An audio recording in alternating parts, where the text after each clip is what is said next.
Hola, ¿qué tal amigos? Esto es Entre Líneas, yo soy Fátima López. Yo soy Diego Rabasa. Y nos encontramos en el Estadio Olímpico de Ciudad Universitaria, la sede de los Pumas de la UNAM.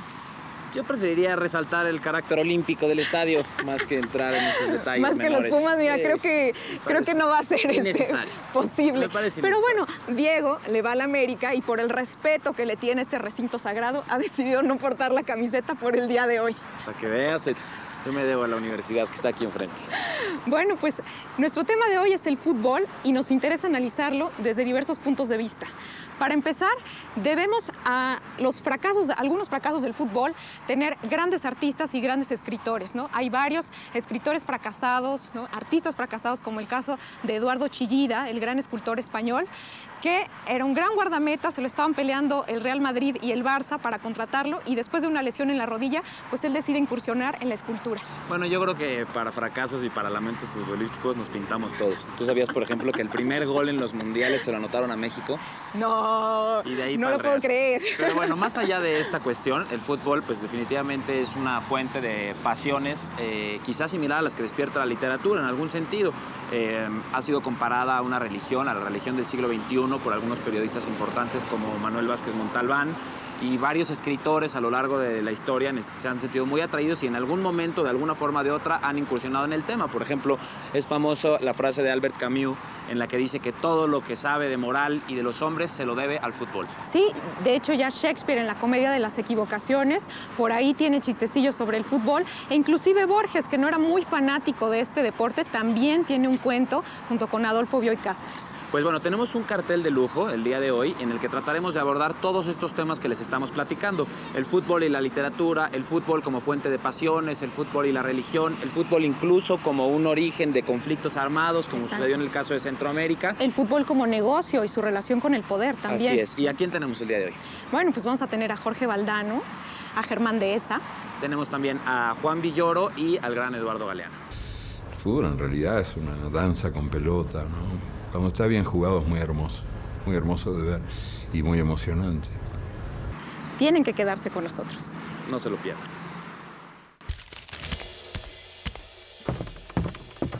Y todo el pueblo cantó, nació la mano de Dios. ¿En qué se parecen el fútbol y la literatura? Un deporte que congrega a millones de aficionados contra un oficio que es realmente algo solitario. De entrada, en el lenguaje. Es la materia prima de la literatura, pero en el fútbol tiene un lugar preponderante porque se utilizan términos muy específicos, apodos, anécdotas, nombrar balones, nombrar movimientos y jugadas con el apellido del jugador que los inventó, etc. Todo esto habla de una relación importante del lenguaje respecto al fútbol y todo lo que lo rodea. Durante mucho tiempo se ha pensado que el fútbol, dado que es un deporte espectáculo que congrega a grandes masas, no podría entrar en las altas esferas intelectuales. Pero gente como Jorge Valdano, un exjugador de soccer que incluso fue ganador con su selección argentina, también escribe y no lo hace nada mal. Él ha dicho que justamente la antipatía que se tienen, el músculo y el pensamiento, él quiere ayudar a curarla. Y bueno, lo hizo por medio de la publicación de unas antologías sobre fútbol. Se llama Cuentos de Fútbol, reúne a varios autores importantes, entre ellos Bernardo Achaga o Mario Benedetti, y el mismo Valdano, quien hace un texto bastante divertido sobre un guardameta de nombre Juan Antonio Felpa. El propio Miguel Hernández tiene su elegía a un guardameta en sus poemas de adolescencia, y Francisco Tario, un escritor mexicano que estaba renovando la narrativa del siglo XX sin que nadie pareciera notarlo, mientras tanto era portero de fútbol. Toda la anécdota que se puede desarrollar en los últimos minutos de un partido, que por cierto decir el último minuto también ya parece un término exclusivo de este deporte o de la narración de este deporte, está puesta en varios libros y nos habla de la riqueza de poder trasladar todos los hechos futbolísticos a la literatura. Un muy buen ejemplo de ello es Juan Villoro con su libro Dios es redondo.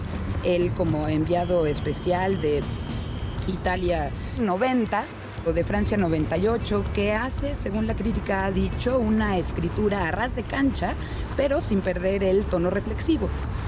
Aquí en México, la editorial ficticia tiene una biblioteca incluso solo dedicada a temas futbolísticos, se llama la Biblioteca del Futbolista precisamente, y han sacado el anecdotario del fútbol mexicano de Carlos Calderón, que promete responder preguntas como por qué se le dice cascarita o cuál fue el primer jugador mexicano que anotó un gol en favor del país en un mundial. Y también una antología llamada También el último minuto, cuentos de fútbol, que tiene textos de Vicente Leyero y Rafael Ramírez Heredia en torno al tema, entre otros.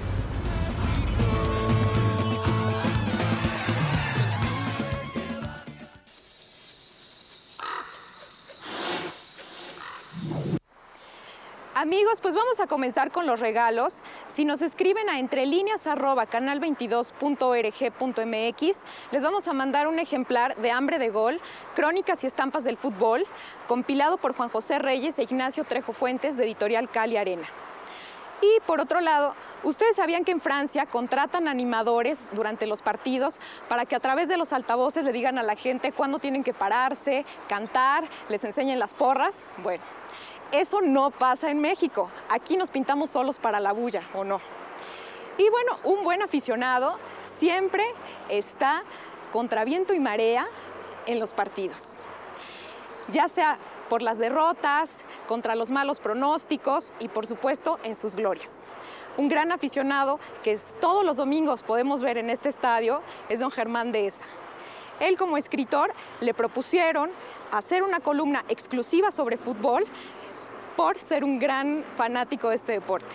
Su columna se llama Espuma y nos vamos con don Germán Dehesa.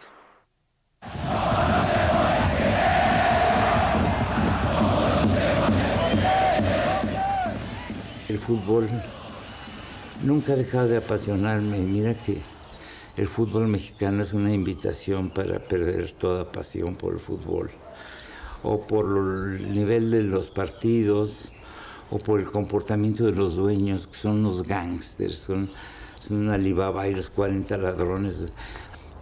Pero esos muchachos que salen los sábados o los domingos a tratar de hacer bien las cosas, de dar un buen partido, de rifársele en la cancha, me caen a todo dar.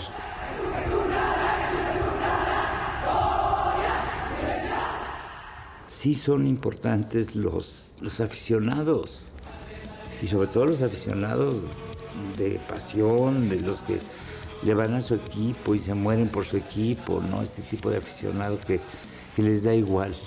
A mí es que me salen con que mientras vea yo un buen partido, no me importa.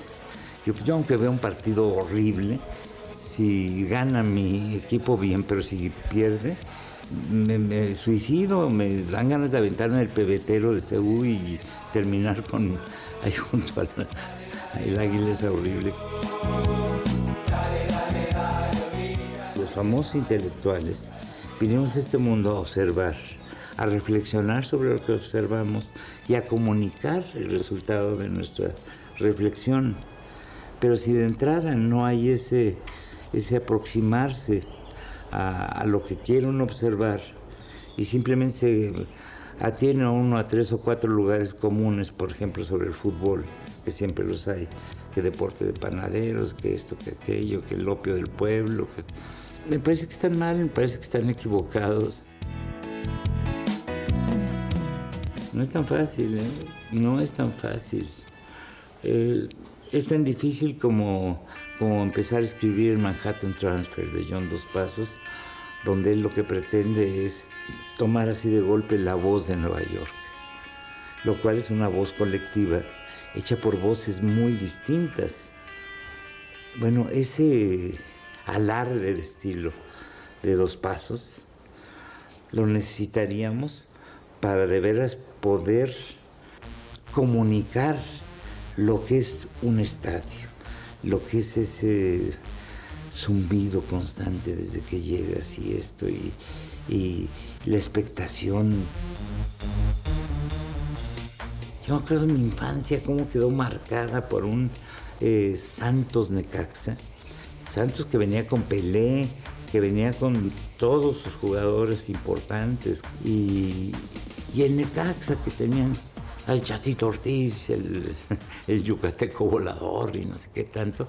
Pero haberle ganado al Santos de Pelé, para mí fue hasta ese momento infinitamente más importante, bueno, también hasta ahora, más importante que la batalla de 5 de mayo. Esa fue victoria, la del Necaxa, y no la del 5 de mayo. Pues salió tan cucha porque le sonamos un día y una semana después nos estaban partiendo la madre, así es que realmente no lo disfrutamos mucho ni fue una gran victoria. En cambio, el Santos de Pelé ya no se repuso nunca de que un equipo de chancludos les hubiera sonado tan feo, ¿no?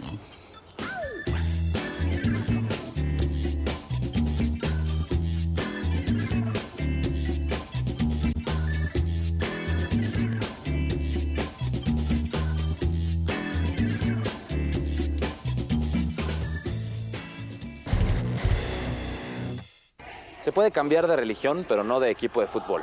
Estas son palabras de nuestro siguiente entrevistado, Juan Villoro. El fútbol es una parte integral en la vida de Villoro, como lo es la literatura y la música, sus otras dos grandes pasiones. Ha sido reconocido no solo en México como un referente indiscutible en la materia y en la relación que se establece entre literatura y fútbol. Hace un par de años fue galardonado con el premio de periodismo deportivo Manuel Vázquez Montalbán, que como sabemos es otro referente en la materia. Vamos a ver qué nos tiene que decir. Xabi Alonso. ¡Gol!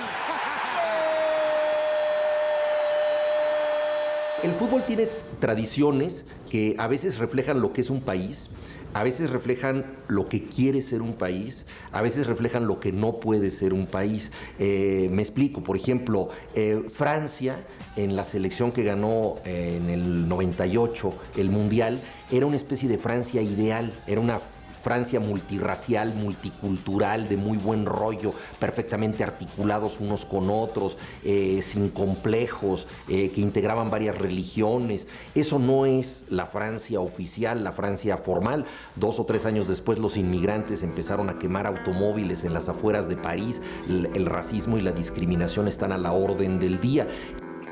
En otros países, como el caso de Alemania, pues sí, la reputación de disciplina, orden, superación de los obstáculos y de las adversidades se cumple en el equipo, ¿no?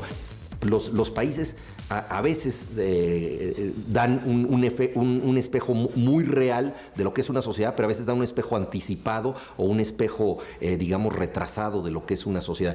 Y inevitablemente en la escritura sucede lo mismo. Hay algo inconfundiblemente japonés en Kawabata, ruso en Dostoyevsky o mexicano en Juan Rulfo. Aunque ellos no quieran ser autorreferenciales, aunque ellos no quieran ser folclóricos, una de las cosas más interesantes que te puede dar la literatura es la noción de pertenencia.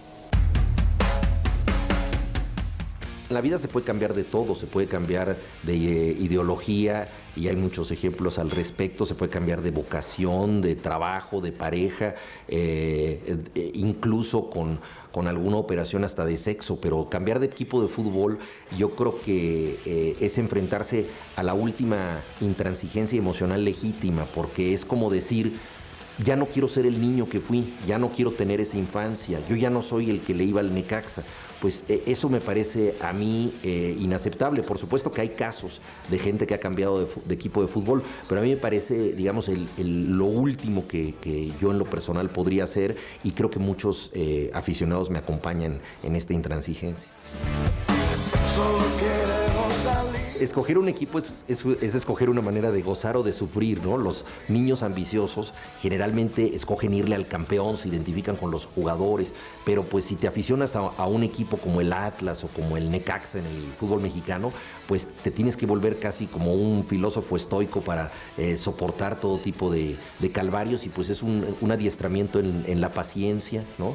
Y en fin, yo creo que tiene también sus compensaciones, porque entonces, si acaso ganas, los triunfos saben mucho más sabrosos. El Necaxa es un gusto para exquisitos y para conocedores.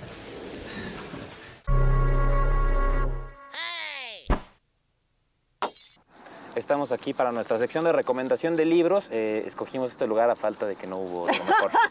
Pero bueno. Gracias a tu petición. Empezamos con el famosísimo cronista y reportero polaco Richard Kapuściński y La guerra del fútbol y otros reportajes. Este libro muestra de manera muy particular y muy clara la relación que puede llegar a tener el fútbol con la política, incluso mostrando cómo puede llegar a niveles de generar un conflicto militar entre dos países. Nos cuenta la historia de un partido de una eliminatoria mundialista previo al Mundial de México 70, en el que se enfrentaron El Salvador y Honduras. En el partido de ida, los salvadoreños visitaron la capital Tegucigalpa y fueron muy maltratados los jugadores, no los dejaron dormir, los molestaron en el hotel y perdieron el partido.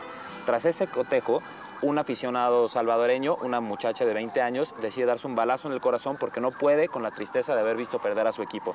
Se hace todo un drama en El Salvador, hay un cortejo fúnebre en el que participa el presidente de El Salvador y pues ya te imaginarás cómo les fue a los hondureños cuando les pagaron la visita a los salvadoreños.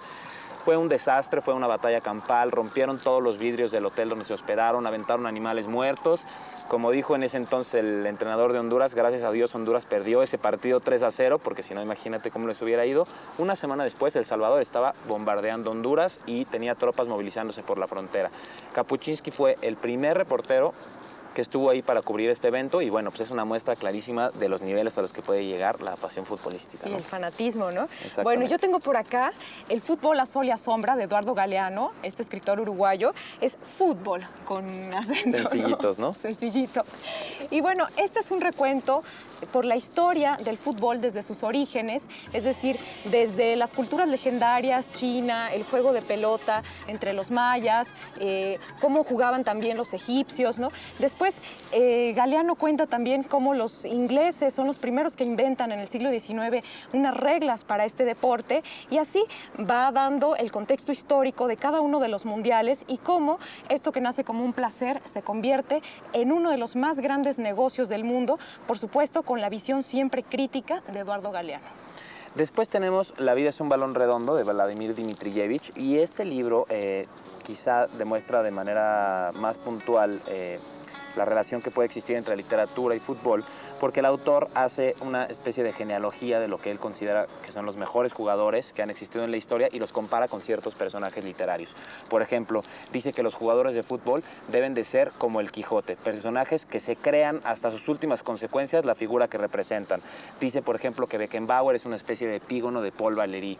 Nos explica por qué si Maradona va a una taberna, los asistentes están obligados a comprarle una cerveza y si Beckenbauer fuera a una taberna, es él quien tiene que pagarle la ronda a todos los demás. Entonces es un bonito juego en el que va haciendo como analogías y paralelismos entre el fútbol y la literatura, o sea que para los que compartan esta pasión es una recomendación bastante buena.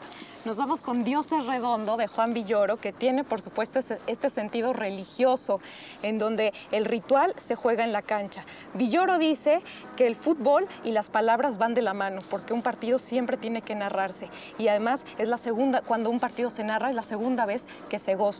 Aquí hace un recuento de las memorias más importantes de los últimos años, digamos desde 98 para acá. De hecho, este libro nace con una columna que tiene Villoro en el periódico La Jornada, así se llamaba Dios es redondo, durante el Mundial de Francia 98. Y bueno, narra, por ejemplo, esta tremenda polémica de la alineación de los Galácticos del Real Madrid en 2003, en donde tenemos a los grandes dioses del Olimpo, ¿no? Luis Figo, Zinedine Zidane, Ronaldo y David Beckham. ¿Por qué suspiraste en el último nombre? Y bueno, ya me están viendo feo, o sea que me voy a apurar con el último libro. Manuel Vázquez Montalbán, Fútbol, una religión en busca de Dios. Es un libro que es un poco parecido al de Villoro, en el que Montalbán hace toda una reflexión en torno a la transformación tan brutal que ha sufrido el fútbol. De ese deporte quizá que era un poco más familiar y que era mucho más rústico, a este gran negocio transnacional y la llama incluso la gran religión del siglo XXI. Perfecto, pues ahora nos vamos con la casa tomada. Rulo nos va a mostrar sus libros, donde por cierto tiene muchos de fútbol.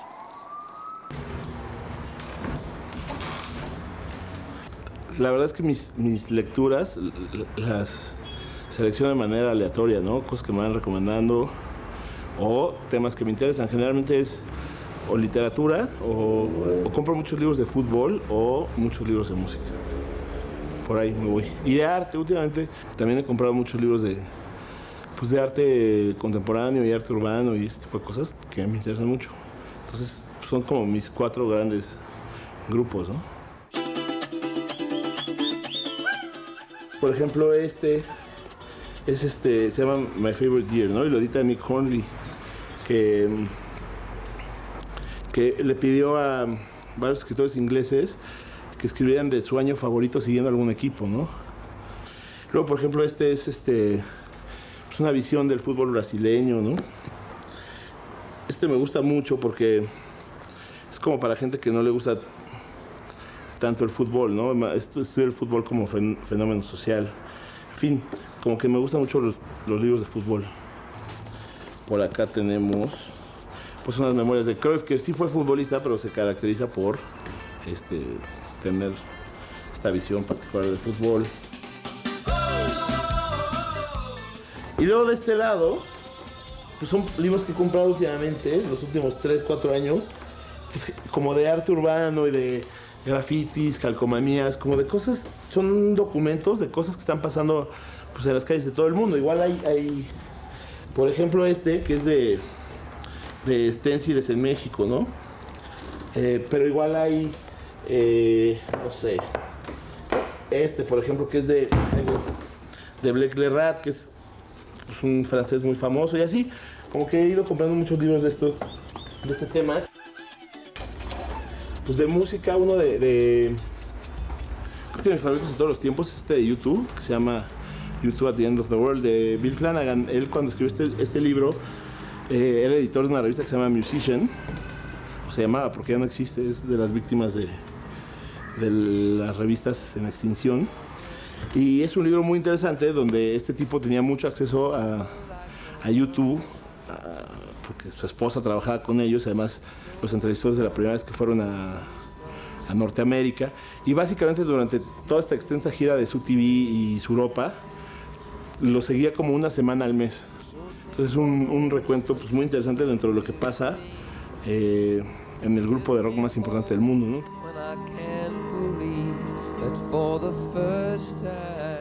La verdad es que las biografías del rock me gustan cuando están bien escritas. Hay muchas muy malas, hechas así de manera veloz, como para sacar un dinero rápido, ¿no? E inmediato. Y hay otras que sí se hacen a profundidad. En el mismo rubro, por ejemplo, está esta de Morrissey y Marr, el núcleo creativo de los Smiths.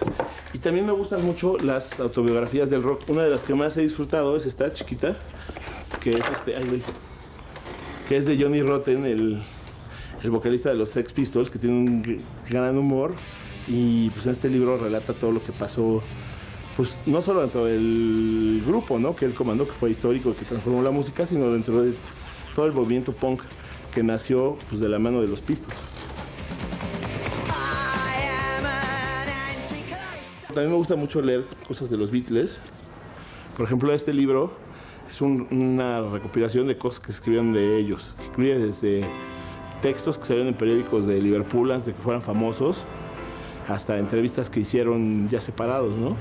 O reflexiones, no sé, 20 años después de que salió el Sgt. Pepper's. Está muy interesante, es una antología, la verdad, bastante buena.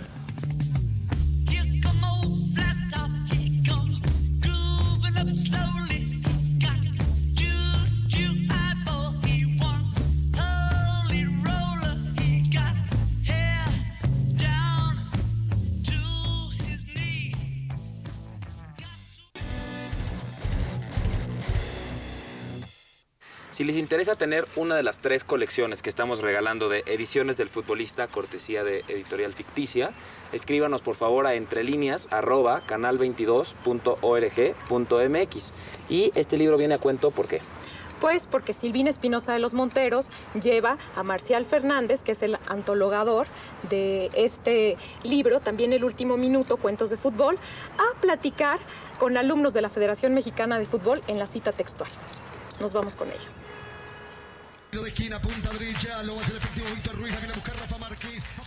Bienvenidos a Cita Textual. El día de hoy nos encontramos en la Escuela Nacional de Directores Técnicos de la Federación Mexicana de Fútbol al sur de la Ciudad de México. Estamos esperando a nuestro invitado de hoy, quien es Marcial Fernández, editor de Ficticia, y quien también es antologador de este libro que se titula también El Último Minuto, Cuentos de Fútbol. Vayamos a ver qué nos dice.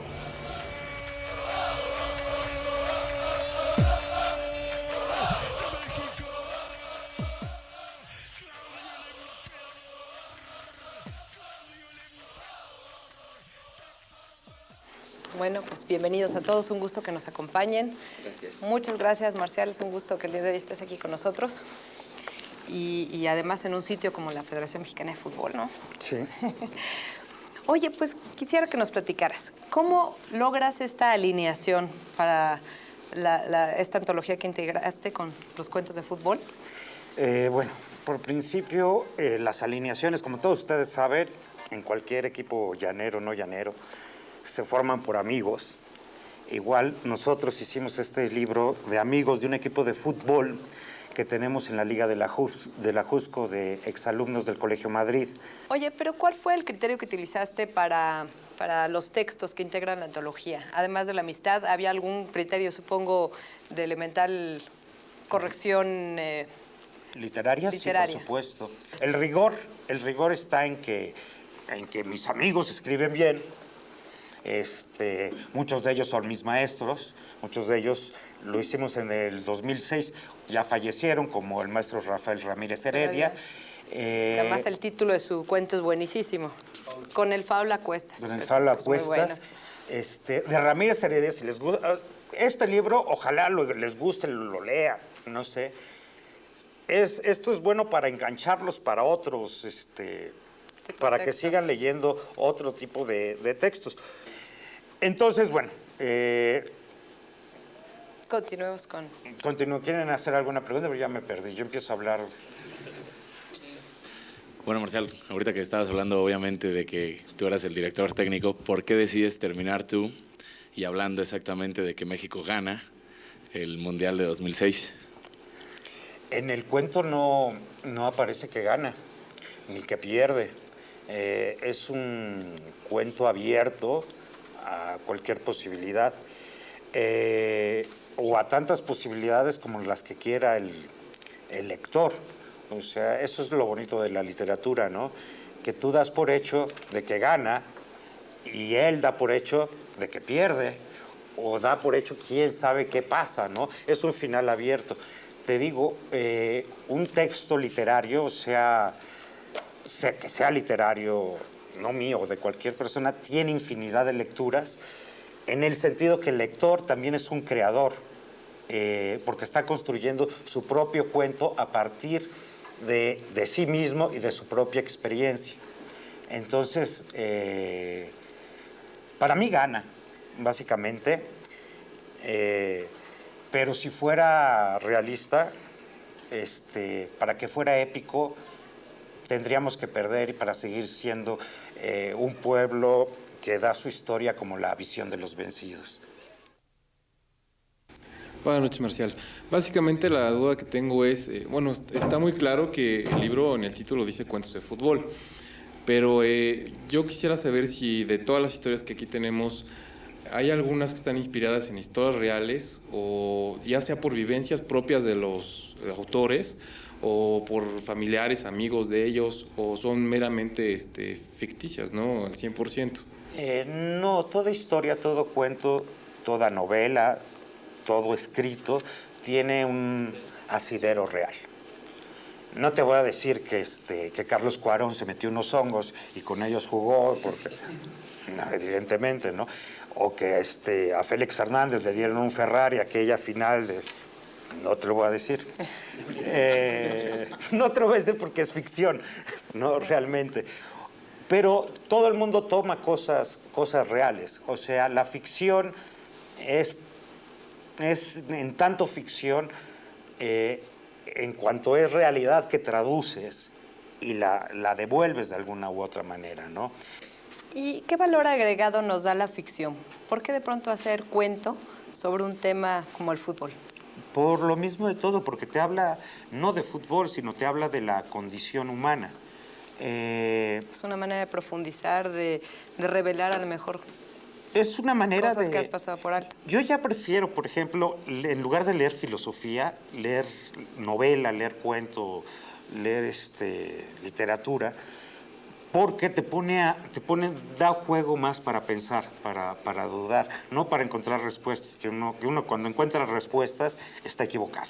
Eso, cuando uno encuentra la verdad, es que ya perdió. Muchas gracias a todos ustedes que hoy nos acompañaron aquí en la Escuela Nacional de Directores Técnicos. Gracias a ti, Marcial, por tu participación. Gracias a ustedes por aguantarme estos minutitos. Muy bien, y a los televidentes que nos siguieron. Gracias.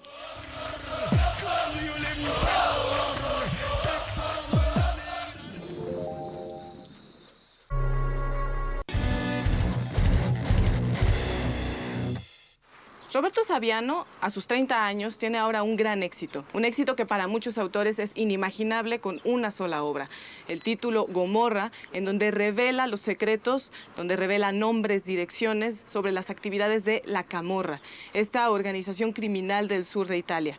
Por supuesto, esto le ha traído consecuencias. Consecuencias como tener que vivir fuera de su país, lejos de su familia, tener que esconderse y bajo la protección de la policía porque su cabeza tiene precio. ¿Vale la pena vivir así? ¿Vale la pena? ¿Este es el costo de la fama? Depende. Mucha gente podría dar cualquier cosa por tener un poquito del reconocimiento que tuvo Saviano. Muchísimo más si se considera que todo ese reconocimiento es producto de una responsabilidad social que se basa sobre todas las cosas en decir y no en callar, en contar y negarse a que las cosas continúen por ese camino. Claro, en contraparte, existe la posibilidad de cambiar todo el modo de vida, porque a la larga la literatura de Saviano lo que nos está mostrando es que la libertad de expresión tiene muchísimos más enemigos de los que creíamos. Pero esto no ha mantenido a Roberto Saviano inactivo. Por el contrario, ha continuado escribiendo y ahora Debate nos presenta este libro, Lo contrario de la muerte, un libro que incluye 2 relatos. El primero se llama igual que el libro. Y en este vemos a una joven viuda, una chica de 17 años que a tan corta edad ya es viuda. Independientemente de que nunca llegaron a casarse, ya es considerada como tal, porque su novio de 21 años muere en la guerra o en lo que ahora llaman misiones de paz, que es exactamente lo mismo. O peor. Y el segundo relato, El Anillo, es protagonizado por Vincenzo y por Giuseppe, 2 jóvenes que mueren en un ajuste de cuentas entre la familia Bidognetti y la Camorra. La Camorra, que es este organismo criminal. Estos chicos mueren en medio de esta guerra, pero ellos no tenían nada que ver. La comunidad le parece mucho más fácil decir, claro, es que eran 2 camorristas más, cuando ellos lo único que intentaban era ganarse la vida de otra manera. No es lo más común que en un libro haya 2 relatos. En este caso, en Lo contrario de la muerte, los hay. ¿Qué tienen en común? Yo creo que el determinismo, el hecho de que sus destinos están marcados. Los chicos en el sur de Italia tienen de 2 sopas. Una, enrolarse en la milicia para tener un poco de dinero para una boda, para una casa, para un futuro. O 2, enlistarse también, pero en las organizaciones criminales y con esto intentar también vivir el día a día y tener un futuro. En cualquiera de los 2 casos, pues la cabeza pendiendo de un hilo. Lo contrario de la muerte, la recomendación de esta semana. Tenemos 5 ejemplares que nos envían nuestros amigos de Debate. Escríbanos a entrelineas@canal22.org.mx para que puedan obtener uno de estos ejemplares. Jorge Alberto. Mayra. Amigos, hasta la próxima semana. Amigos, Eduardo Galeano es un profundo conocedor de la realidad de América Latina. La ha analizado desde diferentes puntos de vista, el histórico, el político, educativo. Sin embargo, también es un gran aficionado del fútbol. Del buen fútbol, porque él no le va a un equipo en particular, sino que él dice que anda en busca de buenas y gloriosas jugadas. A ver si le aprendes algo. Y bueno, como una muestra representativa, envidia, tenemos el libro de El fútbol a sol y sombra de Eduardo Galeano. A quien le interese tener un ejemplar, por favor escríbanos a entrelineas@canal22.org.mx. Nos vamos con Galeano. El libro que yo escribí hace ya unos años, del fútbol, El fútbol a sol y sombra, también nació de la intención de convertir a los paganos, o sea, de lograr que los intelectuales dejen de sentirse tan ajenos al fútbol y que los futboleros dejen de tener desconfianza de los libros y de los intelectuales, ¿no? Como fue una tentativa de aproximación entre esos 2 mundos divorciados por una cultura dominante que divorcia todo lo que toca. Entonces, para los intelectuales de derecha, el fútbol ha sido y sigue siendo la prueba de que el pueblo piensa con los pies. Y para los intelectuales de izquierda, o por lo menos para muchos de ellos, el fútbol sigue siendo el culpable de que la gente no piense, de que el pueblo no piense. Unos y otros desprecian al pueblo, ¿no? Unos creyendo que piensa con los pies y los otros creyendo que no piensa porque le gusta el fútbol. Pero bueno, esos no son tampoco todos los intelectuales, pero sí muchos de los que aman a la humanidad pero desprecian a la gente.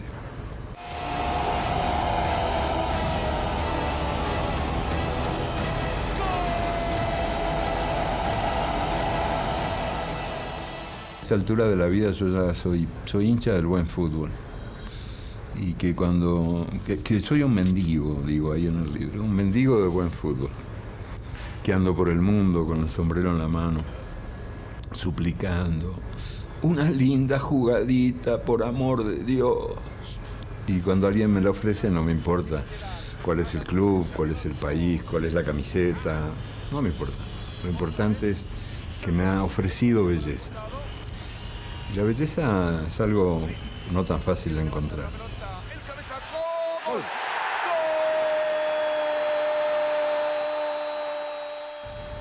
En este libro que yo publiqué ahora, que se llama Espejos, se cuentan algunas historias de fútbol desconocidas y una que ni siquiera los peruanos conocen, o muchos peruanos que tendrían que conocerla no la conocen. Y es que en las Olimpiadas de Hitler, en 1936, organizadas por Hitler para consagrar la superioridad de la raza aria, la selección de fútbol de Perú le ganó 4-2 a Austria, la patria natal del Führer, ante la mirada atónita de él, que estaba en el palco observando esa humillación. El juez hizo lo posible por evitar el bochorno, anuló 3 goles de los peruanos. 3 goles. Y sin embargo ganaron 4-2 igual, era incontenible aquello, con una delantera que por algo se llamaba el rodillo negro. Así que ya te imaginas lo que fue aquello. Pues esa misma noche se reunieron las autoridades olímpicas y las futboleras, que eran como las de ahora, y anularon el partido. Anularon el partido. La selección peruana volvió a Perú y las Olimpiadas del fútbol terminaron como tenían que terminar. Ganó Italia, que era la Italia de Mussolini, la Italia fascista, y segunda Austria, la patria de Hitler, ¿no? La patria de origen de Hitler. Esa es una de las muchas historias que se desconocen, que en todo caso nos indica que los dirigentes de la época eran más o menos como los de ahora, que no ha cambiado mucho la cosa. O sea, están al servicio del poder dominante, hacen sus negocios y van imponiendo una concepción del fútbol que es el fútbol jugado por deber y no por placer, la prohibición de perder, la obligación de ganar por encima de todo, que reproduce la moral del sistema dominante, ¿no? Se vive para ganar y sobre todo para ganarle al prójimo. El prójimo es un enemigo. No se vive por el placer de vivir, como cantan los pájaros sin saber que cantan.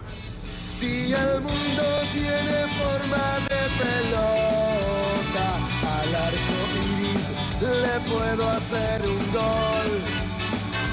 Vamos a ganar, hay que saber diferenciar entre lo que juega bien o juega.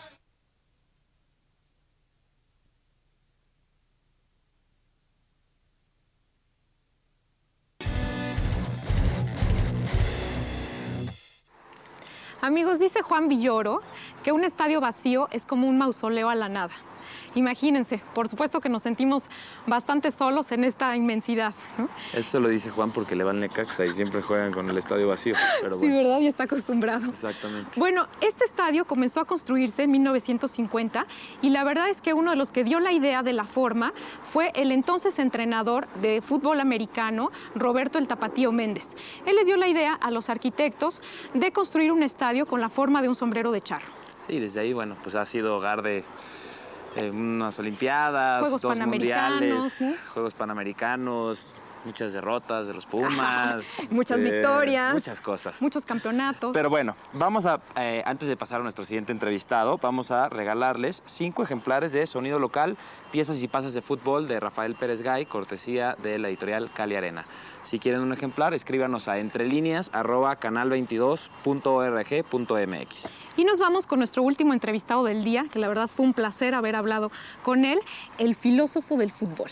Jorge Valdano, que es, digamos, una persona que a mi parecer reúne de manera muy puntual y muy precisa aquello en lo que se ha convertido el fútbol.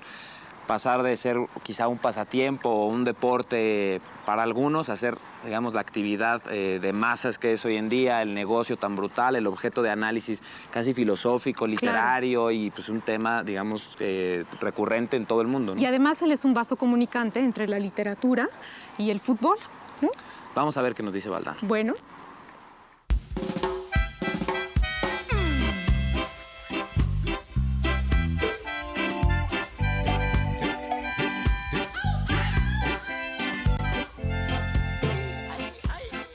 El miedo es el gran enemigo del fútbol. Todos los entrenadores le temen a la derrota, por lo tanto se convierten en personas muy, muy conservadoras. Entre el miedo y la mediocridad, el fútbol ha ido abandonando, como dice Galeano, el placer en beneficio del deber. Pero todavía vemos equipos como el Barcelona, por ejemplo, o como el Arsenal, que siguen manejando los aspectos más atractivos, más festivos del juego, y además se convierten en equipos eficaces, ¿no? No hace falta rapiñar el fútbol para ser eficaz, y esa es una teoría que durante un buen tiempo terminó por imponerse, ¿no? Y por eso hay tantos y tantos entrenadores conservadores, pragmáticos y mediocres.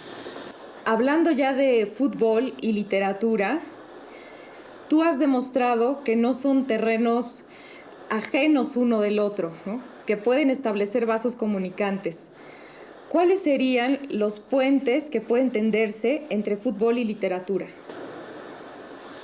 Los puentes que se pueden tender entre la mente y el cuerpo, ¿no?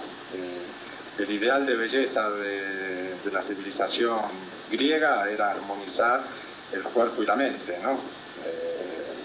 El cuerpo sano sin mente sana. Lo hemos ido alejando de ese ideal.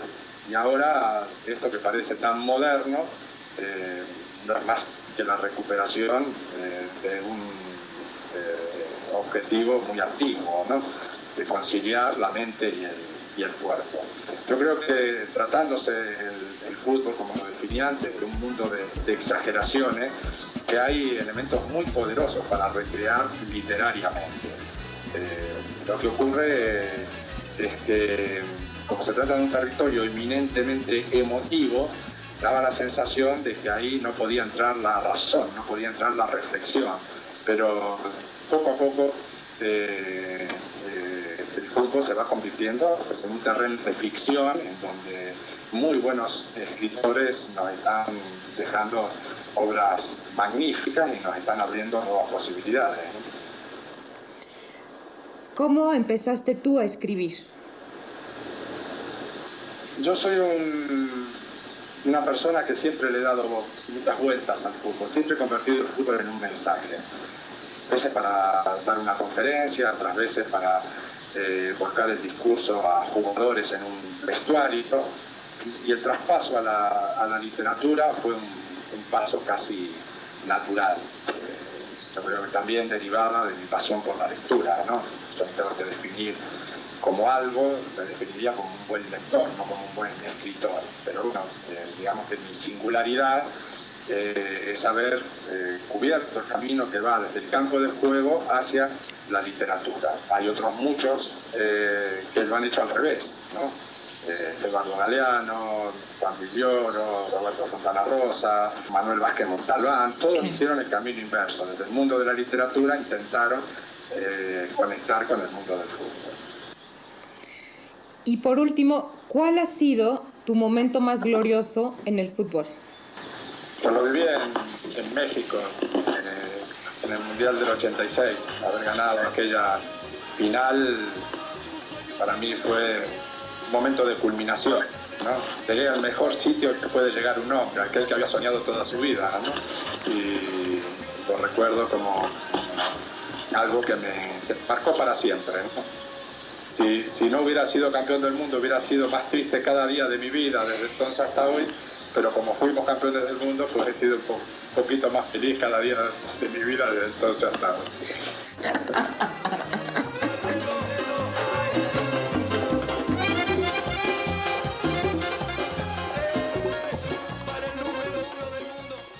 Para hablar de cine y fútbol, Mariana es obligada a la pregunta. ¿A qué equipo le vas? A Pumas, por supuesto, Pumas Gol. Una conocedora, señores. No nos dejaban salir. Además, mira, yo tengo una teoría. Todas las personas que le van a los Pumas en realidad son americanistas de closet. Tú eres un Puma de closet. Lo lograrán, lo lograrán, Tú sí le vas a la eventualmente. América. Puedes decirlo al aire, no te dé pena, no te preocupes. Águilas. Pumas Gol. A ver, Mariana, nos vas a contar de documentales. Pues sí, documentales, celebridades y fútbol. Es decir, en el cine y en el fútbol hay muchas figuras públicas que se vuelven casi dioses. Claro. Ahora, imagínense si juntamos en un solo proyecto celebridades del fútbol y celebridades del cine. Un ejemplo es el documental Maradona by Kusturica, hecho en el 2008, en donde este director yugoslavo persigue a Maradona durante 2 años para ver quién es este personaje que está detrás del balón. Es un documental que retrata a un Maradona en su vida personal, en su vida como jugador y una faceta extraña que es la faceta política del jugador argentino. Bueno, en el caso de Maradona, esto de semidioses, pues viene muy ad hoc, ¿no? Con esto de que existe la iglesia maradoniana en Argentina, se le rinde un culto que ya quisieran algunos dioses menores, ¿no? Sí, en el documental podemos encontrar este culto y estos mandamientos que tiene la iglesia maradoniana en Argentina. ¿Qué tal? Oye, además qué interesante porque Kusturica es un director muy propositivo, ¿no? Muy interesante, pero también él mismo musicaliza, ¿no? Sus películas. Él forma parte del grupo que tiene, ¿no? Con música festiva gitana, que es la Non-Smoking Orchestra, ¿no? Entonces también aquí musicaliza partes de ese documental. Musicaliza, ¿no? Y Maradona asiste a un concierto de Kusturica. Kusturica de regreso ve a Maradona cantar en un karaoke con su familia y muy emocionado esta canción que es casi un himno en Argentina, que es la de Maradó. Entonces es un documental en donde los dos son igual de protagónicos. Tanto Kusturica como Maradona aparecen casi el mismo número de veces en entrevistas en donde ellos dos están a cuadro casi todo el tiempo y la voz de Kusturica te va narrando cuál es su percepción de Maradona, qué es lo que él siente, cuál es el transcurso de este tipo de héroe. Y esto que decías tú, es impresionante que un jugador del nivel de Maradona tenga una vida que sea igualmente interesante, ¿no? En estas 3 facetas que mencionabas, que quería resaltar Kusturica como padre de familia, como activista político, la relación que tiene con Fidel Castro y con Hugo Chávez, y por supuesto como jugador. Y además Maradona pues ha sido como objeto de muchísimas manifestaciones artísticas, ¿no? Benedetti mismo le escribió un poema en el que decía: tu edad se alimenta de todas las edades, no importa lo que digan los espejos, tus ojos no están viejos. Él sí está en esa religión, ¿eh? Yo creo que sí, algo hay ahí de Exactamente. Y bueno, otro documental que también habla de una celebridad, un documental muy bien hecho, que es una pieza más artística que comercial, se llama Zinedine Zidane, retrato del siglo XXI, y es muy sencillo. El 25 de abril del 2005 hubo un partido y se colocaron 17 cámaras sincronizadas que estuvieron filmando todo el tiempo a Zinedine Zidane. El resultado es muy interesante porque uno de pronto se siente como Zinedine, escuchas al estadio gritarle, escuchas la respiración del jugador, escuchas cuando él se enoja, su respiración y los latidos de su corazón. Es un documental muy cercano, muy intimista, que además se exhibió en el Zócalo hace 2 años en el FICO y que, bueno, habla de la psicología más que de la celebridad que es Zinedine Zidane. Qué lástima que haya terminado así su carrera, ¿no? Con un cabezazo. Pero fíjate, es que incluso en ese sentido, a eso iba yo. Zidane ha sido como analizado desde muchas perspectivas y ha sido puesto como una especie de héroe moderno en la que las circunstancias de la realidad no le dicen mucho. Él está como movido por otras fuerzas, como por otros designios, y entonces pues, puede dar un cabezazo, puede ser expulsado, como fue en Francia contra el peor equipo que era Arabia Saudita, porque digamos él está como en otra sintonía. Es que a estos dioses se les perdona todo. Exacto. Y es tan guapo que casi puede hacer lo que quiera. ¿Y no vamos a decir nada de Rudo y Cursi? A ver, cuéntame. Sí, Rode Cursi, película Que por cierto, mexicana. oye, que por cierto lanzó al estrellato de la música norteña a Gael García Bernal. Exactamente. Era la voz que nos hacía falta. Rudy Cursi de Carlos Cuarón, que también habla de fútbol en México, otra perspectiva. Muy bien, pues esto fue Entre Líneas. Para despedirnos, el señor Diego Rabasa nos echará una Goya. Ah, ¿verdad? De plano, si no con el nos poema, salgo, con el poema, ¿verdad? Con el lo poema hiciste salimos muy bien Con el parados. poema salimos bien Ya nos parados. vamos a hacer sufrir. ahora sí. Bueno, nos vemos la próxima semana. Que estén muy bien. Adiós. Bye.